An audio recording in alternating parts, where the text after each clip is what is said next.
قدر اللهم قبره الكريم بعرف شديد صلاة وتسليم. اللهم صل وسلم وبارك عليه.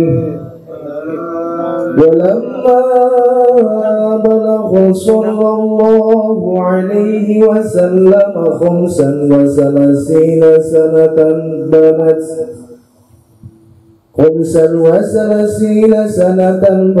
قريش الكعبة لانسداعها بالسيول الأبطحية، وتنازعوا في رفع الحجر الأسود، فكل أراد رفعه ورجاه، وعدم القيل والقال، وتحالفوا على القتال وقوية العصبية، ثم تداعوا إلى الإنصاف وفوضوا الأمر إلى دراية صائب وأناه،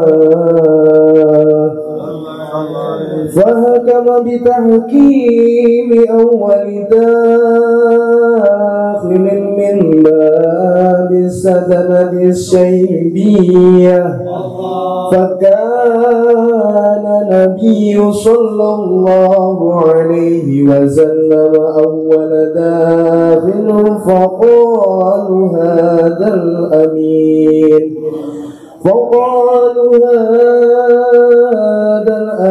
وكلنا نقبله ونرضاه، فأخبروه بأنهم رضوه أن يكون صاحب الحكم في هذا الملم ووليه، ووضع الحجر في ثوب، ثم أمروا أن ترفعه القبائل جميعا إلى المرتقى، فرفعوه إلى مقره من ركنها كالبنية، ووضعه صلى الله عليه وسلم بيده الشريفة في موضعه الآن وبناه. عذر اللهم قبره الكريم بعرف شديد صلاة وتسليم. اللهم صل وسلم وبارك عليه.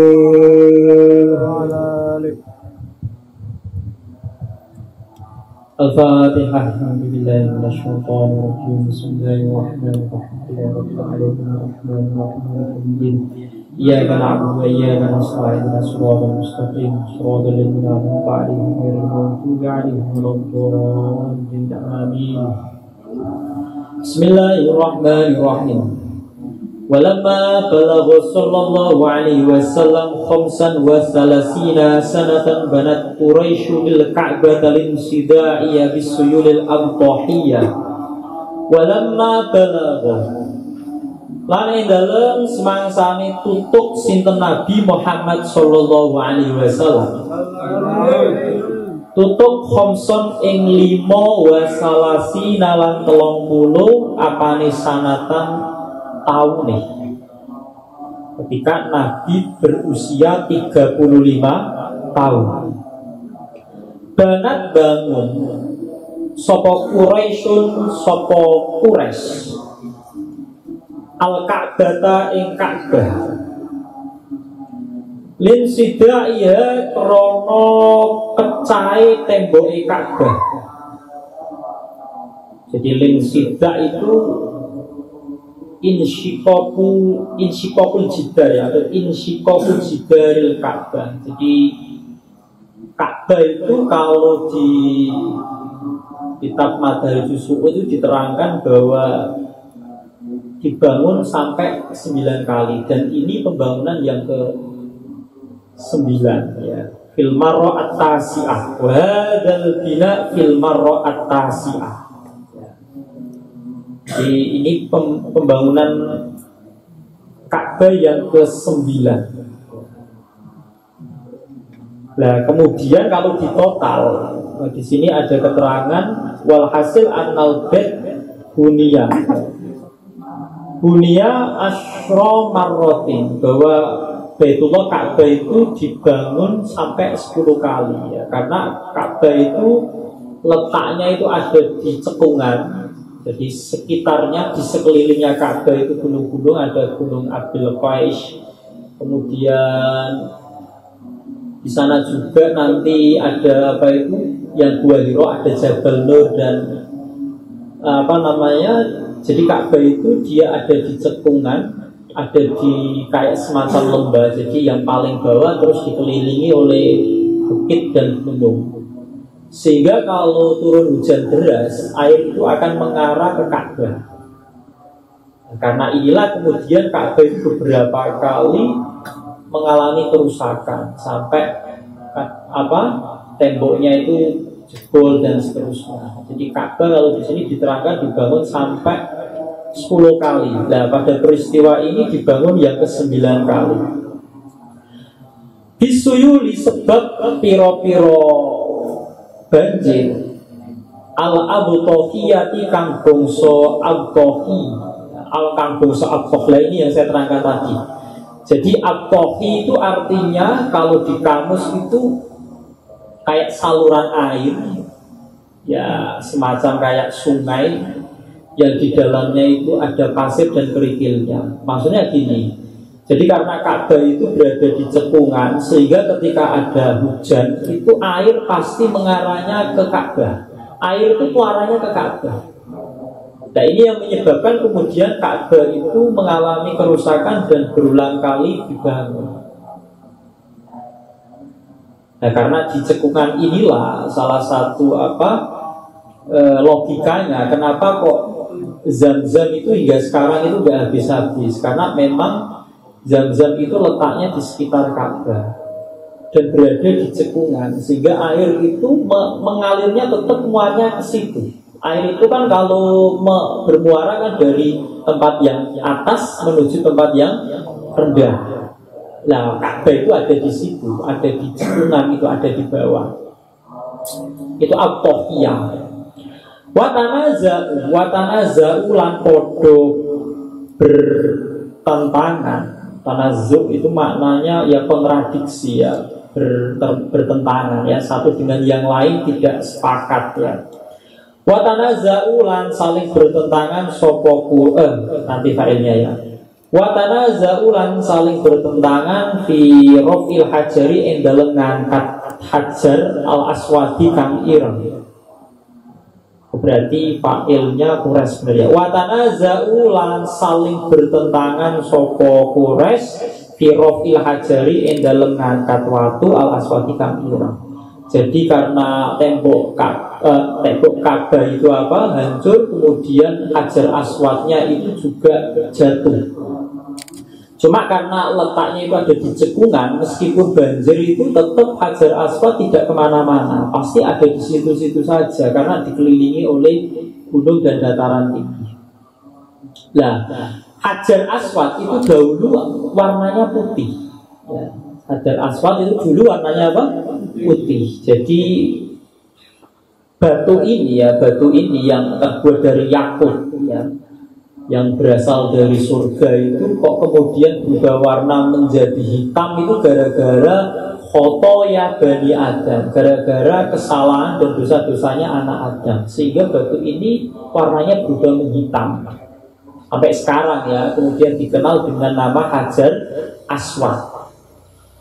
Nah, orang-orang Quraisy itu masing-masing bertentangan ya. Wah, pokoknya nanti yang bagian mengangkat Hajar Aswad harus saya, enggak harus saya. Jadi masing-masing merasa berhak. Fakulun mongko utawi saben-saben suwiji maksudnya pembesar-pembesar yang ada di kabilah Quraisy. Aroda ing ngarepake sapa kulun rafa'u ing ngangkat Hajar Aswad waroja lan arep-arep sapa kulun hu ing rafa'u. Jadi masing-masing itu merasa berhak dan sangat ingin menjadi orang yang mengangkat Ka'bah. Ka'bah mengangkat Hajar Aswad ke tempatnya. Nah, apa yang menjadikan mereka itu sangat tertarik menjadi orang yang mengangkat Ka'bah? Jadi gini ya.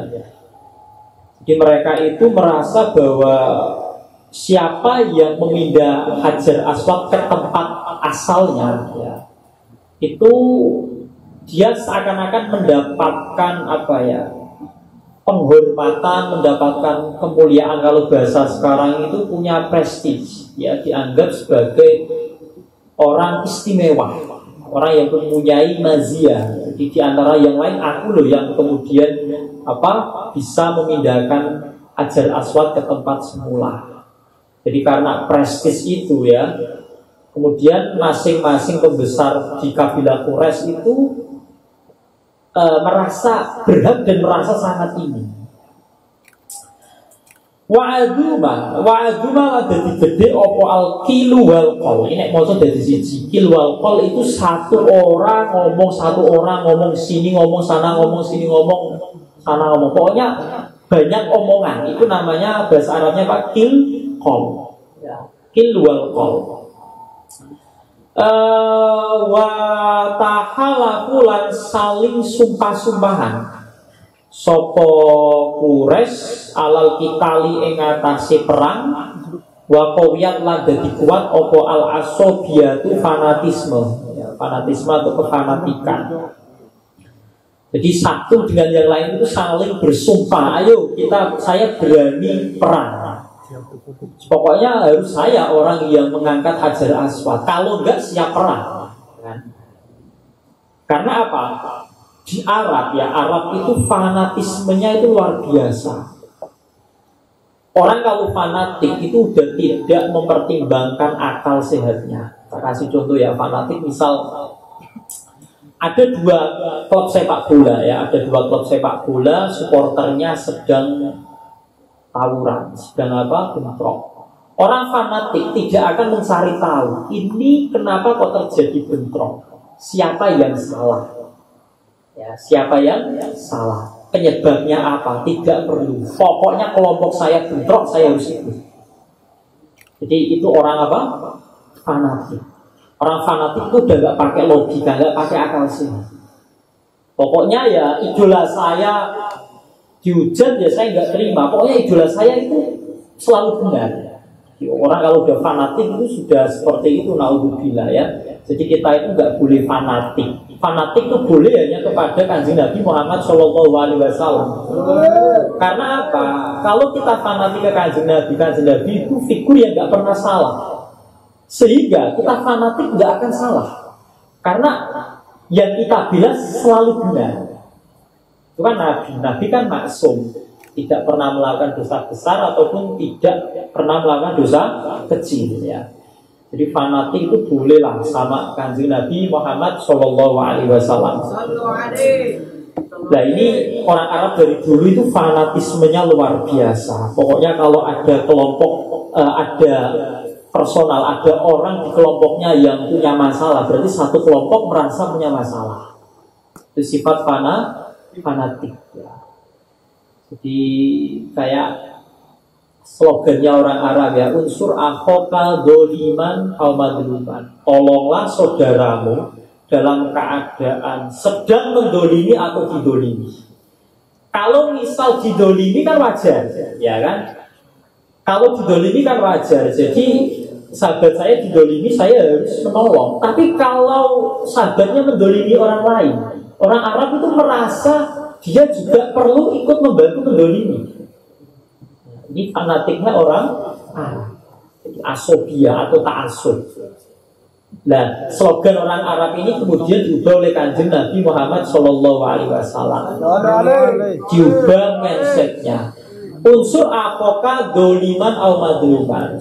Tolonglah saudaramu yang sedang mendolimi atau sedang didolimi. Kalau sedang didolimi kan wajar. Saudaranya sedang didolimi, saya bantu, saya bela. Nah, oleh Kanjeng Nabi, kata-kata unsur apoka doliman itu pemahamannya diubah. Kalau ada saudaramu sedang mendolimi orang lain, tolonglah dia dengan cara mencegahnya. Jadi kata-katanya masih sama, slogannya masih sama, tapi dalam memahaminya itu berbeda. Ya. Orang Arab itu fanatismenya luar biasa. Kalau kan, kalau supporter kan supporter fanatik kan ya, supporter apa? Fanatik. Sumata au nuli podo kumpul, aitaja mau ya.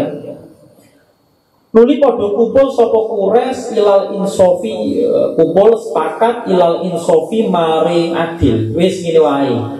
Masing-masing kan punya keinginan, wis ngene wae ya iki wis sepakat. Kita adil ya, kita runding, kita bikin kesepakatan. Fawaqadu mongko masrahake sapa kures al amro ing perkara maksudnya peletakan Hajar Aswad kemana? Ke Ka'bah.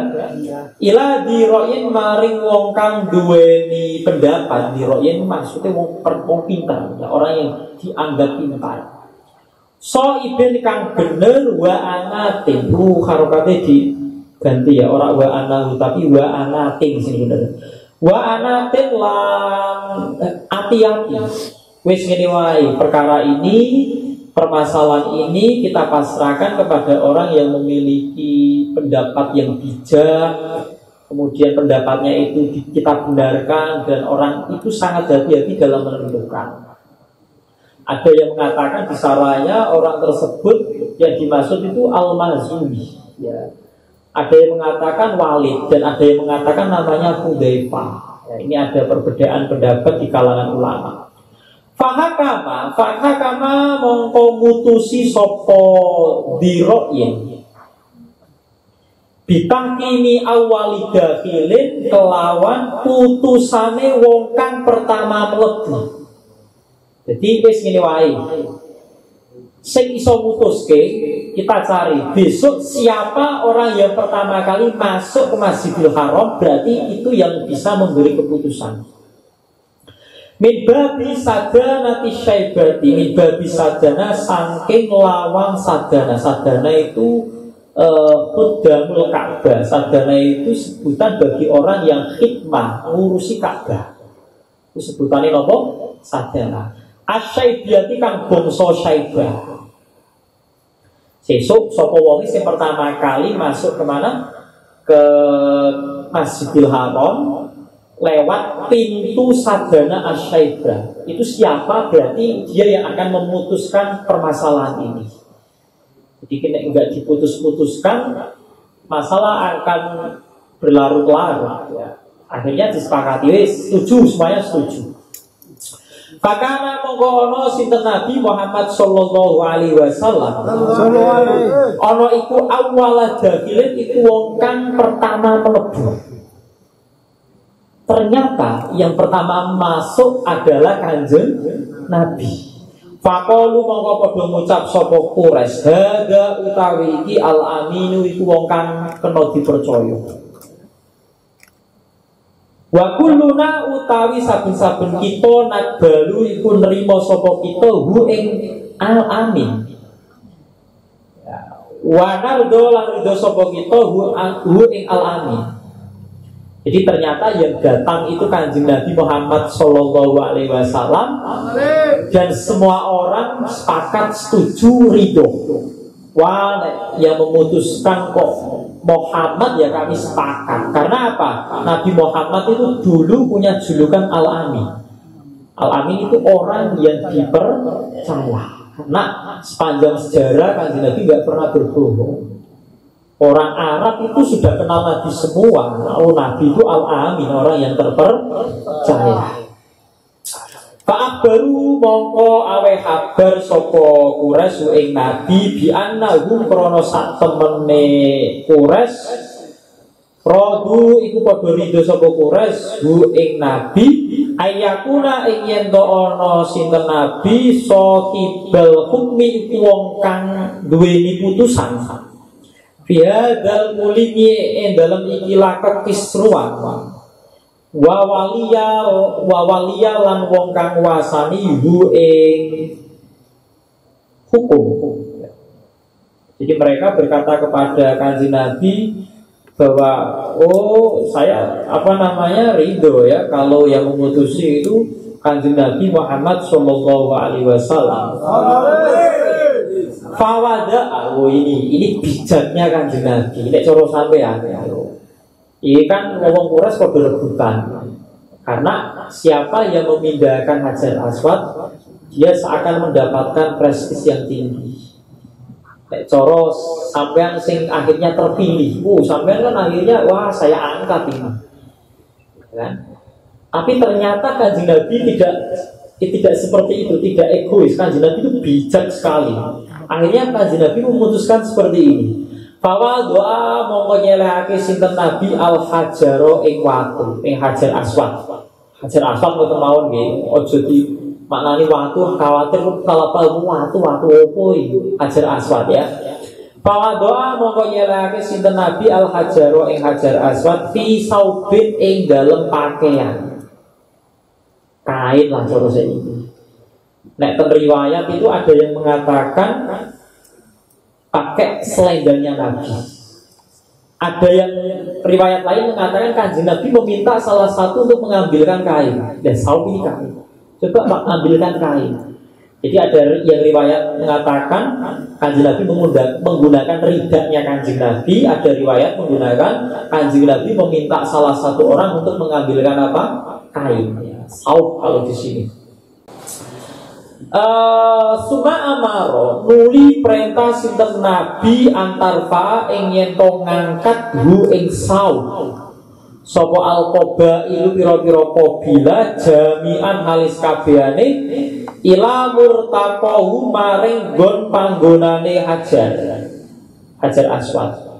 Jadi pintere Kanjeng Nabi nggih. Jadi Kanjeng Nabi itu meminta kain, terus Hajar Aswadnya itu kemudian diangkat oleh Kanjeng Nabi, ditaruh di atas kain. Kemudian pembesar-pembesar kabilah Quraisy itu disuruh memegang ujungnya, yang jumlahnya ada 4 itu. Kemudian diangkat. Disuruh apa?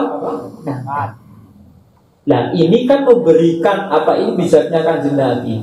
Biar orang-orang yang bersengketa, ya pokoknya saya yang lebih berat, akhirnya Kanjeng Nabi itu memberikan istilahnya ya, kesempatan masing-masing punya kontribusi. Jadi akhirnya kan masing-masing saya ikut mengangkat Hajar Aswad. Itu bijaknya Kanjeng Nabi. Farofa'u mongko padha ngangkat sapa Quraisy yang diwakili oleh pemimpinnya ya. Hu ing Hajar Aswad ila maqarrihi maring gon tetepe Hajar Aswad min rukniha tikal baniya saking rukune mengkono-mengkono bangunan. Rukune maksudnya pojokan.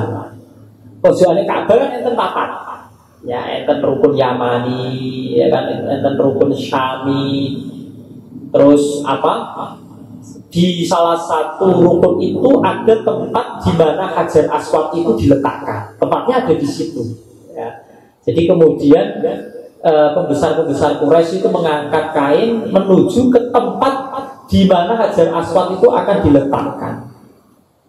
Nah, setelah diangkat dan mendekati tempat di mana Hajar Aswad itu diletakkan, wawadu ala nyeleake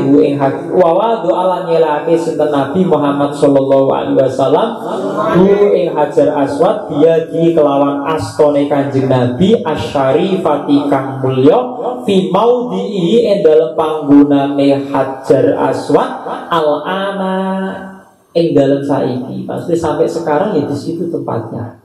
Wabana lan bangun sinten Nabi wing Hajar Aswad. Maksudnya setelah diletakkan, kemudian Ka'bah itu juga ikut direnovasi. Atirillahumma qabrul karim bi arfi syadiqi sholati wa taslim walamma kamulalan endalen nalikane dadi sempurna lahu kedue Nabi Muhammad sallallahu alaihi wasallam apa arbauna 40 apane sanatan umuri. Ketika Kanjeng Nabi mencapai usia 40 tahun, ada yang mengatakan 40 kurang sedikit, ada yang mengatakan 40 lebih sedikit. Ya. Ala au fakil aqwali. Ya, makanya mengatakan 40 ala au fakil aqwali ing ngatasé luwe cocoke pira-pira pendapat lidawil alimiyati kedue wong kang duweni ilmu. Karena Nabi Muhammad niku kan lahirnya bulan apa? Rabiul Awal. Lah nuzulul Quran itu juga sama, nanti ada perbedaan pendapat. Ono sing ngomong nuzulul Quran itu terjadi di bulan Ramadan. Tanggalnya berbeda pendapat. Ono sing ngarani nuzulul Quran itu terjadi pada bulan Rabiul Awal. Makanya kitab berjanji itu sangat ilmiah. Ketika ada perbedaan pendapat itu dicantumkan di sini. Itu fairnya Imam Al-Barjanji. Jadi ngalimi beliau itu ya pokoknya perdebatan perbedaan riwayat biasanya dipaparkan di sini. Bahasa ngutus ing Kanjeng Nabi sinten Allah Taala lil alamina maring wong alam kabeh basyiron hale wong kang awe kabar gembira wa nadhiron lan wong kang meden-medeni. Karena Kanjeng Nabi niku memberi kabar gembira kepada orang yang beriman dengan swarga, menakut-nakuti kepada orang yang tidak mau beriman dengan neraka. Jadi statusnya Kanjeng Nabi itu nek pas memberi kabar bahagia surga, wong iman, nek iman mlebu swarga, berarti sifatnya basyir ya. Kalau wis pokoke wong ora gelem iman, berarti kok bakal dilebokne ten neraka. Berarti ini statusnya nadhir. Nadhir nakuti. Fa'ama mongko ngeratani sinten Nabi hum ing al-alamina biruhmahu kelawan rahmate Kanjeng Nabi, kelawan sifat welase Kanjeng Nabi. Makanya Kanjeng Nabi itu disebut rahmatan lil alamin. Rahmatnya itu menyeluruh ke seluruh alam. Wa budialan dikawiti sinten Nabi. Ini cerita tentang proses turunnya wahyu. Jadi wahyu itu ternyata sampai ke Kanjeng Nabi itu tidak terus Kanjeng Nabi tiba-tiba pergi ke Gua Hira terus dapat wahyu, itu enggak. Sebelumnya itu udah dikasih muqaddimah ya. Sudah dikasih muqaddimah. Biar biar siap ya, biar merasa siap. Bahasa wa budi'allah dikawiti sinten Nabi ila tamami sitati asyurin maring sempurnane 6 pira-pira wulan birru'ya kelawan ngimpi as-sadiqati kang bener al-jaliyati kang jelas kang pertelo. Jadi 6 bulan sebelum Kanjeng Nabi menerima wahyu di Gua Hira, Kanjeng Nabi itu sudah beberapa kali mimpi. Ya mimpi kayak mendapatkan wahyu, mimpi didatangi malaikat Jibril, mimpi kayak mau mendapatkan wahyu. Ini 6 bulan sebelum wahyu pertama kali turun. Berarti misal kita mengikuti pendapat bahwa nuzulul Quran ya pertama kali wahyu turun itu bulan Ramadan, 6 bulan sebelumnya bulan apa? 6 bulan sebelum Ramadan apa? Sebelumnya Ramadan apa? Sya'ban. Sebelumnya Sya'ban Rejab. Sebelumnya Rejab Jumadil Akhirah. Sebelumnya Jumadil Akhirah Jumadal Ula. Sedurunge Rabiul Tsani. Berarti ngimpine keenam berarti Rabiul Awal. Jadi Rabiul Awal itu umur 40, Rabiul Awal Kanjeng Nabi sudah bermimpi. Ya bermimpi ditemui ya malaikat, tapi belum tahu ya yang menemui itu siapa. Dalam mimpinya itu dapat wahyu. Pokoknya Kanjeng Nabi sudah disiapkan akan mendapatkan wahyu itu didahului dengan mimpi-mimpi. Makanya mimpi kadang memang sodikoh, kadang bener mimpi. Mimpi kadang apa? Bener. Mimpi ngeten lho kejadian. Ya kan mimpi itu setengah saka wahyu.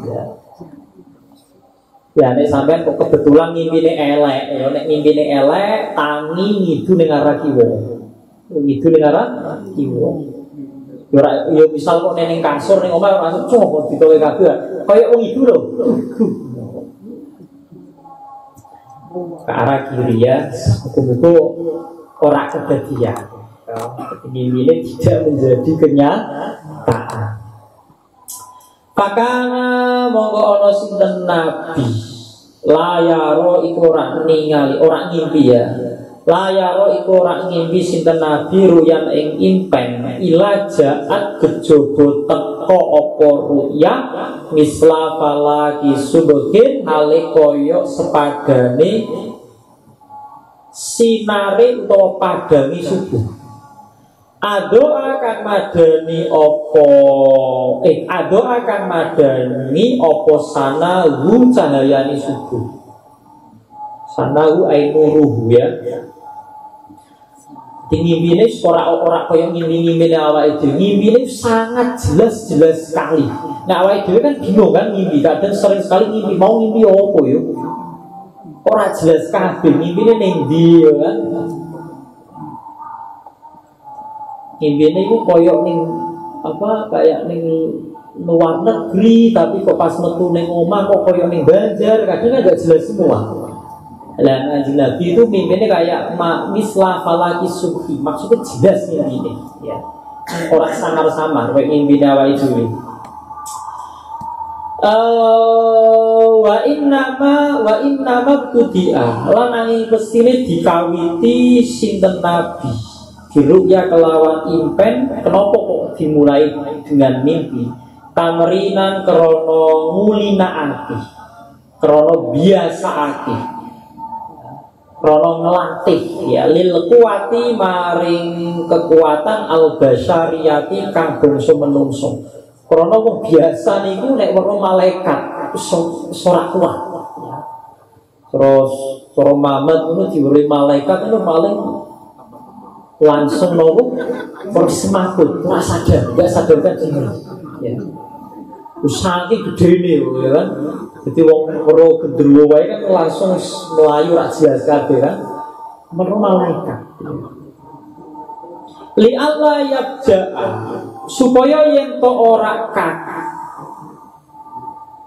Li Allah yabja'a supaya yen to ora ngagetake hu ing Kanjeng Nabi sapa al malaku malaikat bisorikin nubuwati kelawan ceplose kenabian. Maksudnya ceplos itu jelas ya. Fala takwa mongko ora kuat hu ing malak apa kuwahu kekuatane Kanjeng Nabi. Jadi dikhawatirkan terus melihat dan kekuatan basarianya itu enggak kuat. Makanya didahului dengan beberapa mimpi. Waktu bibadah setelah Kanjeng Nabi sering bermimpi ya, mislah falaki subhi. Kanjeng Nabi jadi punya kegemaran. Kanjeng Nabi mulai sering menyendiri ke Gua Hira. Waktu bibadah demenake ilahi maring Kanjeng Nabi apa al-khola'u nyepi. Fakana mongko ana sinten nabi ya ta'abbadu iku ngibadah sinten nabi. Nek cara ten hadis niku ya tahan nasu ya.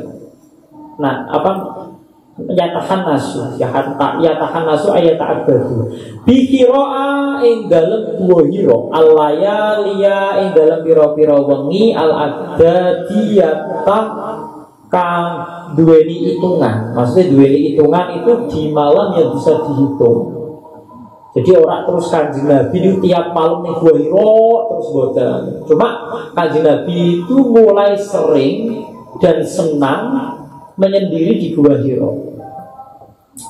Ilaan ata tumko maring yen to nekani hu ing Kanjeng Nabi fihi ing dalem hiro apa soritul haqqi apa jelase perkara kang bener wawa palan nuhuni apa sorihul haqq ing Kanjeng Nabi Muhammad sallallahu alaihi wasallam. Nah, maksudnya sampai kemudian pada akhirnya Kanjeng Nabi mendapatkan wahyu ketika berada di Gua Hiro. Wadalika utawi mengkono atahufi sorikul haq. Maksudnya wadalika utawi mengkono Kanjeng Nabi oleh nopo? Oleh wahyu. Fi yaumil isnaini iku ing dalem dina Senin. Lisa ba'a asyarota kedue pitulas apa nilai latan begini kholat kang kelewat opo saba'a asyarota minsari lailatil qadriyah sangking mulane lailatul qadar. Ulang lailatul qadar itu kan bulan Ramadan. Jadi ada riwayat mengatakan Kanjeng Nabi menerima wahyu pada malam malam 17 Ramadan, harinya hari Senin. Wasamalan dalam mengkono-mengkono panggonan, maksudnya dalam hal turunnya wahyu akwalun utawi ono piro-piro pendapat. Lisab'in maring tanggal 7 auli arba'in utawa papat wa isrina lan 20 minggu saking Ramadan. Ono sing ngarani wahyu pertama kali turun iku tanggal 17, ono sing ngarani tanggal 7, ono sing ngarani tanggal 4 likur Ramadan. Auli samanen utawa maring tanggal 8 kholat kang kelewat apa saman min syari maulidihi saking wulan lahire Kanjeng Nabi Muhammad sallallahu alaihi wasallam alladzi kang badhe kang dadi bertelo fi ing dalem alladzi apa badru muhayyahu apa purnamane wajahe Kanjeng Nabi Muhammad sallallahu alaihi wasallam. Ada yang mengatakan bahwa wahyu pertama kali turun itu tanggal 8 bulan Rabiul Awal, bulan kelahirannya Kanjeng Nabi. Ilmiah kan, pendapat-pendapat riwayat-riwayatnya disebutkan semua. Sampai ngerti ini nopo? Wahyu pertama kali turun, nuzulul Quran itu tanggal piro ngerti ini? Ngerti ini tanggal 17 Ramadan. Padahal ono sing mengatakan tidak tanggal 17, ada yang mengatakan tanggal 7 Ramadan. Ono sing mengatakan tanggal 24 Ramadan. Bahkan ada yang mengatakan tanggal 8 Rabiul Awal. Pendapat ya. Cuma memang ada kayak ulama memilih tanggal 17 Ramadan. Kayak sing kita ketahui ya. Karena memang riwayat kebanyakan mengatakan seperti itu. Orang-orang menyampaikan seperti itu. Fakola, wah ini cerita proses Kanjeng Nabi menerima wahyu. Fakola mongko ngendika sinten Jibril. Lalu mari Kanjeng Nabi Muhammad sallallahu alaihi wasallam. Ikra ya Muhammad, ikra maca sira Muhammad. Fa'aba mongko mo sinten Nabi. Jadi Kanjeng Nabi diperintah Jibril ikra ya Muhammad. Saya Kanjeng Nabi mo. Fagoto mongko nyikep Ya, nyikep paham ya? Mendekat. Ya. Pagoto mongko nyikep sinten Jibril ing Nabi gototan kelawan sikepan kawiyatan kang kuat. Kemudian Kanjeng Nabi didekat dengan kuat. Sampai Kanjeng Nabi ngerasa kayak lemes. Sumakola itu yang pertama. Kanjeng Nabi mau abah. Sumakola nuli ngendika sinten Jibril lalu maring Kanjeng Nabi Iqra maca sira Muhammad fa'aba mongko sinten Nabi pagoto mongko nyikep sapa Jibril hu ing Nabi saniyatan kelawan ambal kaping pindho. Hatta balago sehingga tutup minhu saking Nabi apa ajuh tu ngerasa payah lemes. Wa botolan nyikep sapa Jibril hu ing Nabi. Sumakola disikep meneh ketiga. Sumakola nuli ngucap sapa Jibril lalu maring Nabi Iqra ngucapo sira Muhammad. Nek cara ten hadis Iqra ya Muhammad. Jawabane Kanjeng Nabi ma ana biqoriin. Saya bukan orang yang ahli membaca. Karena memang Kanjeng Nabi itu ummi. Kanjeng Nabi itu tidak bisa membaca dan tidak bisa menulis.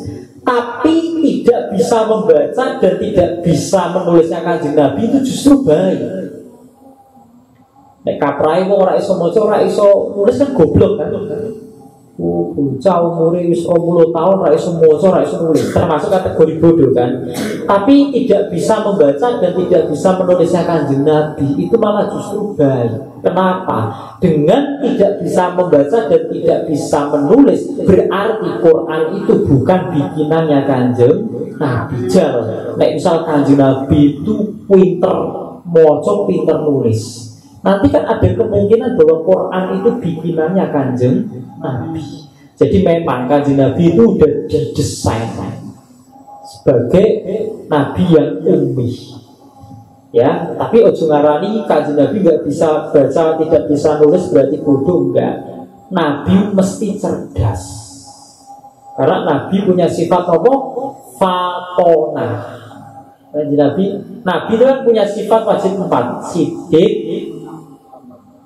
amanah, tabligh, fatona. Fatona maknanya cerdas. Ya, giling-giling yo. Jadi orang iso mocone Kanjeng Nabi, orang iso nulis Kanjeng Nabi justru itu baik. Karena itu menunjukkan Quran bukan bikinannya Kanjeng Nabi, bukan bikinannya Kanjeng Nabi. Fagoto mongko nyikep sapa Jibril ing Nabi salisatan kelawan ambal kaping 3. Lihat tawajjah supaya madhep sapa Nabi ilama maring perkara sayul kang bakal ditibakake apa ma ilahi maring Kanjeng Nabi bijak iatin kelawan totalitas. Maksudnya biar Kanjeng Nabi Muhammad itu siap fokus ya kan dengan wahyu yang akan diberikan. Tapi enten sing menafsiri ngeten ya. Jadi Kanjeng Nabi itu disuruh membaca sampai 3 kali ya. Kanjeng Nabi disuruh membaca sampai 3 kali. Itu memberikan pengajaran bagi kita untuk sering baca. Untuk apa? Sering membaca. Dan membacanya tidak terbatas pada sesuatu yang tertulis. Kadang kita itu harus bisa membaca sesuatu yang tidak tertulis. Misal kita bisa membaca kondisi, membaca situasi. Jadi ada yang memaknai seperti itu. Membacanya tidak sekali.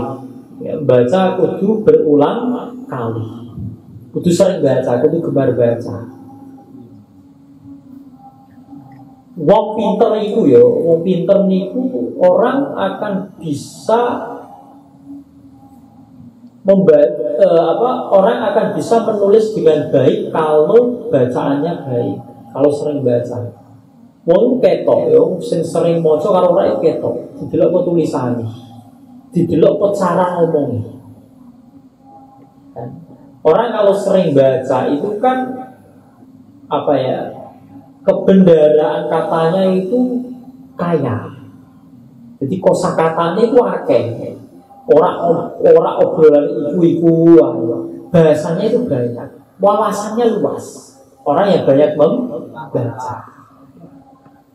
Ikro bacalah. Saya ini malah guyonan ya, guyonan. Kenapa lah? Chatku orang tahu bales, kok waca terus, waca tok orang bales, guyonan. Loh kan wahyu pertama kali turun kan Iqra, disuruh apa bacalah, enggak balas lah. Makanya tak waca kok chatmu. Nanti ku meme ya. Wahyu wae Iqra bacalah. Makanya orang enggak usah marah kalau chatnya cuma dibaca, mergo wahyune apa Iqra. Tapi biasanya sing bahas mulut kadang ya orang ngerti ini proses turunnya wahyu Iqra itu pertama dimulai 6 bulan sebelumnya Kanjeng Nabi dikasih mimpi. Terus ternyata Kanjeng Nabi disuruh Iqra diulangi sampai berapa? 3. Peristiwanya ada di Gua Hira. Terus tanggalnya tanggal berapa? Ternyata kan ada beberapa pendapat kan. Ngertine yo mek tanggal 17 Ramadan. Ternyata ada riwayat lain. Lah ngene iki berkait ngaji. Nek ora ngaji ora ngerti kan yo. Ngertine tanggal 17 Ramadan. Tanggal 17 Ramadan kosong ta ora ya kan misal nek kosong pengajian nuzulul Quran.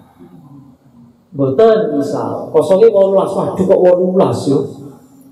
Kok boten 17 mawon? 17 kan pas nuzulul Quran. Padahal ada perbedaan pendapat. Malah sing ngarani Pak ora Ramadan, malah ngarani bulan Rabiul Awal. Ya. Gunane napa? Maca gunane ngaji ya. Manfaatnya ngaji ngeten ya. Wawasannya luas. Wayu qabilu lan madhep sinten Nabi hu ing Jibril. Sudah 3 kali akhirnya Kanjeng Nabi siap ngadap Jibril. Bijidin kelawan sungguh-sungguh, kelawan tenanan, wastiatin lan tegese tenanan. Wa yatalaqqa lan nampa sinten Nabi hu ing wahyu. Akhirnya Kanjeng Nabi mendapatkan wahyu yang pertama. Tapi akhirnya Kanjeng Nabi kundur, jalan kundur sampai ke rumah dengan kondisi menggigil, terus ketemu apa namanya garwane Sayyidah Khadijah, kemudian diselimuti ya, minta diselimuti. Terus ono riwayat menjelaskan gini ya. Nah pas Kanjeng Nabi niku merasa menggigil diselimuti kali Khadijah niku Jibril ke situ. Akhirnya Kanjeng Nabi ngendikan kali Sayyidah Khadijah, ada di sini yang saya temui di Gua Hira, sedang ada di sini. Terus cerdasnya Khadijah itu cerdas, banyak membaca kitab-kitab terdahulu. Seketika Khadijah itu melepas bajunya, dan saat itu pula Jibril langsung pergi. Terus Kanjeng Nabi ngendikan udah pergi. Akhirnya Khadijah mengatakan ini bukan setan, ini bukan setan. Jadi Kanjeng Nabi ditenangkan, jenengan itu wong apik, senengani silaturahim, jenengan itu memenuhi kebutuhan orang yang butuh. Orang mungkin nek setan, orang mungkin nek kuwi orang yang ingin apa ya punya keinginan buruk terhadap jenengan. Itu Khadijah.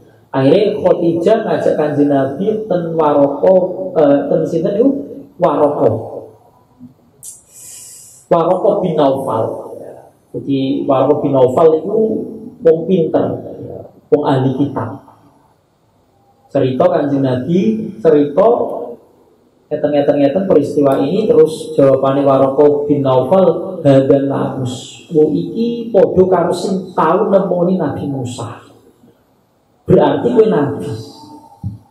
Nek misal zaman kowe berarti kamu nabi dan kamu akan diusir oleh umatmu. Lha mosok kula bakal diusir karo umatku. Padahal Kanjeng Nabi kan orang baik, mosok bakal diusir. Tidak ada orang yang mendapatkan wahyu. Maksudnya Nabi tidak dimusuhi oleh kaumnya, pasti dimusuhi, pasti diusir. Nek misal kok pada saat itu saya masih kuat, saya akan membela.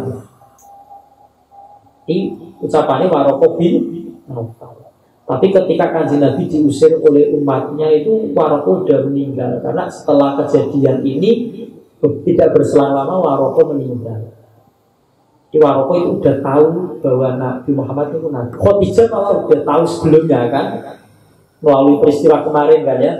Kanjeng Nabi pulang berdagang terus dinaungi oleh apa? Awan. Terus Maisarah diwawancarai, apa yang terjadi? Wah, ketemu karo rohib jenis sinten? Nasturo, iling-iling jenis apa? Nasturo. Ilingi Bukhairah. Nasturo barang diiling ya. Akhirnya ngaji kan ngerti kan? Nasturo. Biasanya Bukhairah ya. Bukhairah itu cerita sak durunge. Ya pas dagang niku Bukhairah itu sing ketemu karo pamane Kanjeng Nabi. Ya, nek sing Kanjeng Nabi pas karo Maisarah niku jenenge sinten? Nasturo.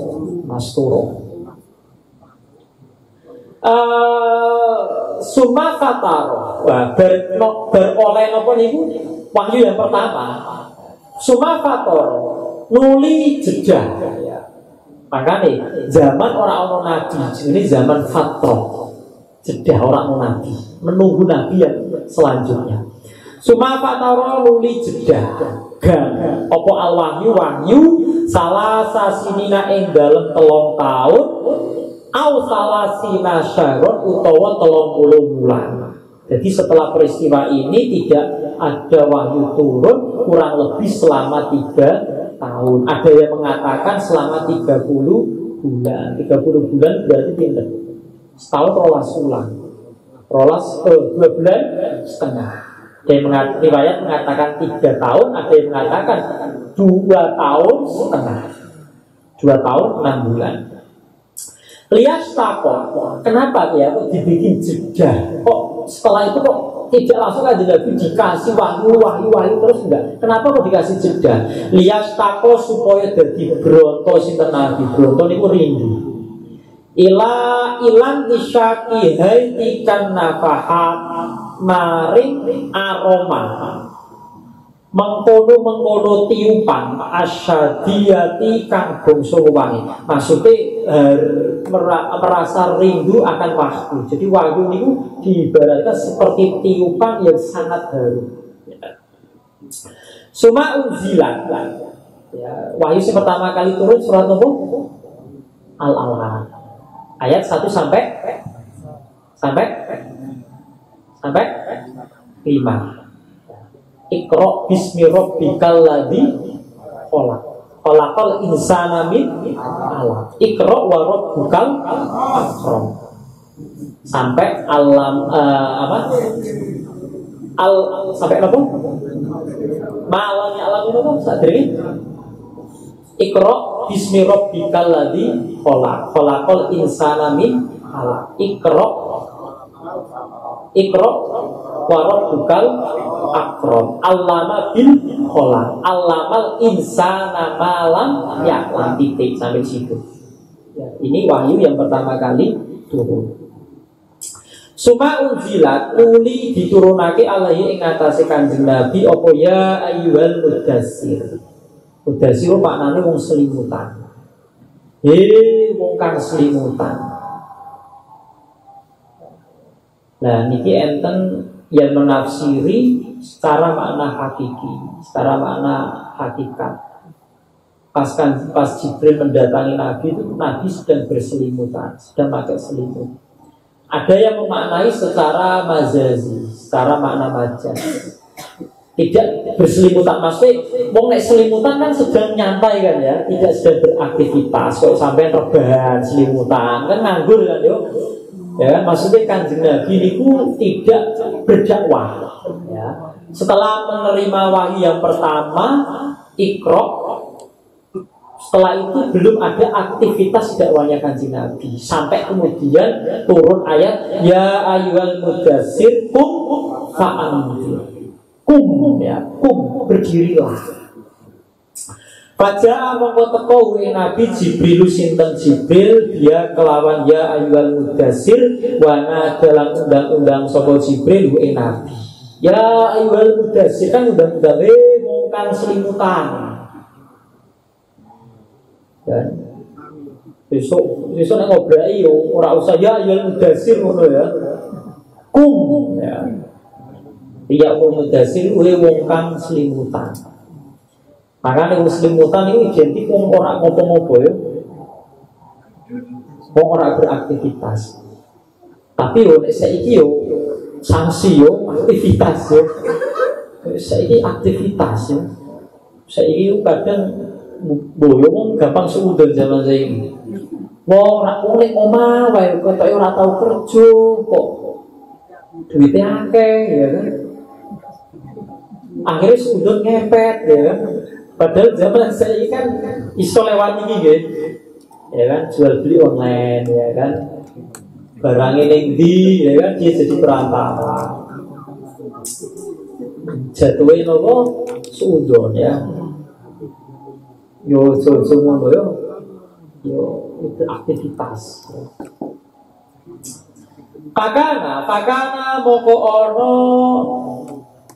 linubuwatihi maring kenabiane Nabi fitakut dumi Iqra bismi rabbik dalem disike ayat Iqra bismi rabbik apa syahidun bukti ala annala ing atase sak temene iku keduwe nubuwah apa asabiqiyata kang bangsa dadi dhisik wa taqad dumalan dadi dhisik sama ala risalati ing atase tugas dadi rasul Nabi bil bisyarati kelawan bisyara kelawan kabar gembira wan nida roti lan meden-medeni iman maring wada akan ngajak sinten Nabi iman. Maksudnya ngeten, wahyu yang pertama kali turun itu benar Iqra bismi rabbikal ladzi khalaq.